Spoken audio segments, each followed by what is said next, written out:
Pernahkah kalian merasa asing di rumah sendiri? Pernahkah kalian merasa setiap tarikan nafas adalah sebuah kesalahan di mata orang lain? Itulah yang dirasakan Laras setiap hari. Di sebuah rumah megah dengan pagar emas yang menjulang tinggi di kawasan elit Jakarta, Laras hidup layaknya bayangan. Jam menunjukkan pukul 3:30 pagi. Saat embun masih menyelimuti dedaunan, Laras sudah berada di dapur yang luas namun terasa sesak baginya.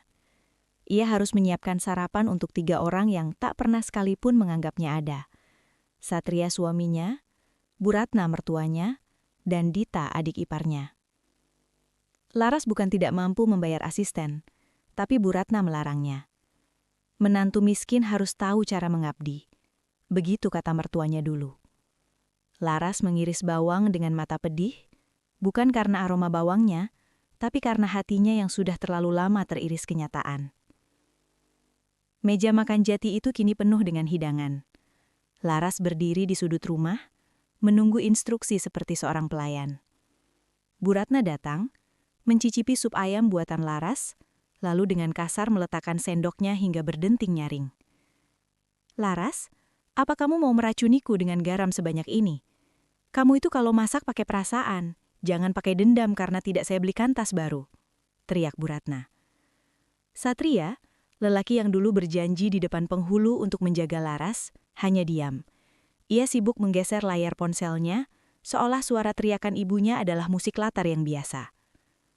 "Mas Satria, garamnya sudah pas, tadi sudah Laras coba," ucap Laras lirih.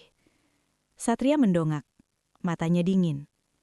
"Turuti saja kata Ibu Laras, jangan membantah. Kamu itu tinggal di sini cuma bawa badan, setidaknya buat Ibu senang." Hati Laras hancur. Kalimat "cuma bawa badan" itu seperti sembilu. Satria lupa, saat ia merintis bisnisnya dulu dan jatuh bangkrut, Laraslah yang menjual seluruh perhiasan mas kawinnya untuk modal awal. Sekarang, setelah Satria di puncak, Laras dianggap sampah.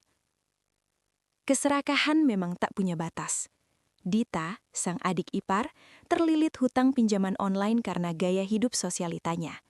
Ia butuh 200 juta rupiah segera. Maka sebuah rencana busuk disusun bersama Bu Ratna. Sore itu suasana rumah mencekam. Bu Ratna berteriak bahwa kalung berlian pusaka senilai 500 miliar rupiah hilang dari laci kamarnya.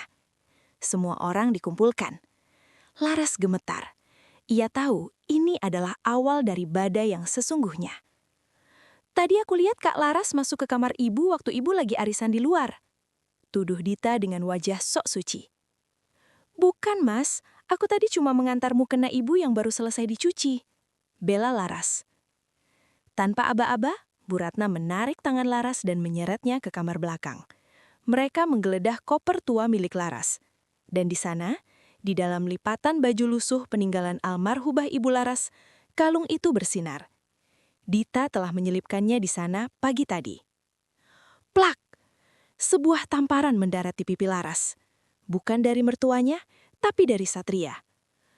"Aku tidak menyangka, Laras, kamu miskin harta, tapi aku tidak tahu kamu juga miskin moral. Pergi kamu dari sini, bawa koper sampahmu itu." Malam itu hujan turun seolah langit ikut menangis. Laras diusir tanpa membawa uang sepeser pun. Ia berjalan di bawah guyuran hujan, memeluk koper tuanya. Ia terduduk di sebuah halte sepi. Saat itulah ia teringat pesan terakhir almarhum ayahnya sebelum meninggal. "Duk, di dalam koper itu, di balik lapisan kainnya, ada rahasia yang hanya boleh kamu buka jika dunia sudah sangat jahat padamu." Dengan tangan bergetar, Laras merobek lapisan dalam kopernya. Ia menemukan sebuah amplop besar tersegel dan sebuah kunci kuningan tua bertuliskan Gudang Arsip Gunawan Group. Laras tertegun. Nama ayahnya adalah Gunawan. Namun ayahnya hanya seorang guru honorer. Atau begitulah yang ia tahu selama ini. Laras mendatangi alamat yang tertera di amplop itu keesokan harinya.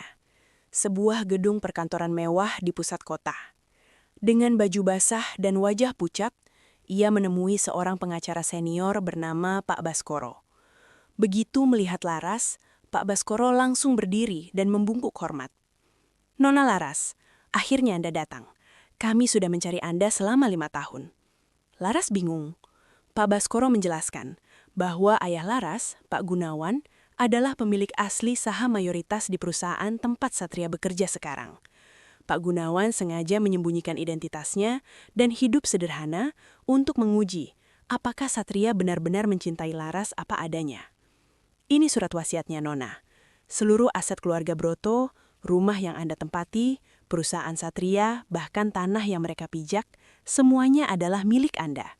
Satria hanyalah pengelola yang bisa Anda pecat kapan saja. Laras terdiam. Rasa sakit di hatinya berubah menjadi kekuatan yang dingin. Laras tidak langsung membalas. Ia ingin melihat sejauh mana kebusukan mereka. Selama 2 minggu, Satria dan ibunya merayakan kebebasan mereka. Mereka bahkan berencana menjodohkan Satria dengan anak seorang pengusaha kaya untuk menutupi hutang Dita. Laras menggunakan uang warisannya untuk merombak penampilannya. Ia bukan lagi Laras yang kusam. Ia kini adalah Nyonya El, pemegang saham misterius yang baru saja membeli 70% saham perusahaan Satria yang sedang goyang. Malam pesta pertunangan Satria digelar di ballroom Hotel Bintang 5. Bu Ratma tampil sangat angkuh dengan perhiasan barunya. Tidak tahu bahwa semua itu dibeli dengan kartu kredit yang limitnya sudah di ujung tanduk. Di tengah acara, pembawa acara mengumumkan kedatangan pemilik baru perusahaan. Pintu ballroom terbuka. Laras masuk dengan gaun merah marun yang menyapu lantai. Perhiasan berlian yang asli melingkar di lehernya. Langkah kakinya terdengar tegas. Satria tercegak minumannya. "Laras, kamu? Bagaimana bisa?" Bu Ratna maju, hendak mencaci. Namun Pak Baskoro dan tim keamanan menghalanginya. "Jaga bicara Anda, Nyonya Ratna. Anda sedang berhadapan dengan pemilik sah seluruh kekayaan yang Anda nikmati selama ini." Laras tersenyum tipis. "Terima kasih atas pestanya, Satria. Tapi sayang biaya sewa ballroom ini baru saja saya batalkan transaksinya. Begitu juga dengan rumah yang kalian tempati. Besok pagi, petugas penyitaan akan datang." Dita menjerit. "Ini tidak mungkin, kamu pasti pakai pelet." Laras mendekati mertuanya, berbisik tepat di telinganya. "Ibu bilang saya parasit. Sekarang, siapa yang tidak punya tempat tinggal? Siapa yang harus mengemis?" Satria mencoba mengejar Laras ke parkiran, berlutut di aspal yang basah. "Laras, maafkan aku hilaf. Mari kita mulai lagi, demi cinta kita." Laras berhenti, namun tidak menoleh. "Cinta kita mati saat tamparanmu mendarat di pipiku malam itu. Kamu tidak mencintai Laras, kamu hanya mencintai dirimu sendiri. Nikmati hidup yang sebenarnya bersama ibu dan adikmu." Laras masuk ke mobil mewah, meninggalkan Satria yang kini meraung menyesal. Di dalam mobil, Laras melihat foto ayahnya. Ia telah memenangkan peperangan ini bukan dengan amarah, tapi dengan keadilan. Roda kehidupan memang berputar. Bagi kalian para istri yang sedang dizolimi, ingatlah, Tuhan tidak pernah tidur. Sabarmu ada batasnya, dan di balik batas itu, ada kemuliaan yang menanti. Menurut Anda, apakah keputusan Laras sudah tepat? Tulis pendapat Anda di kolom komentar ya. Dan jangan lupa klik like, share, dan subscribe channel ini supaya Anda tidak ketinggalan drama-drama seru selanjutnya.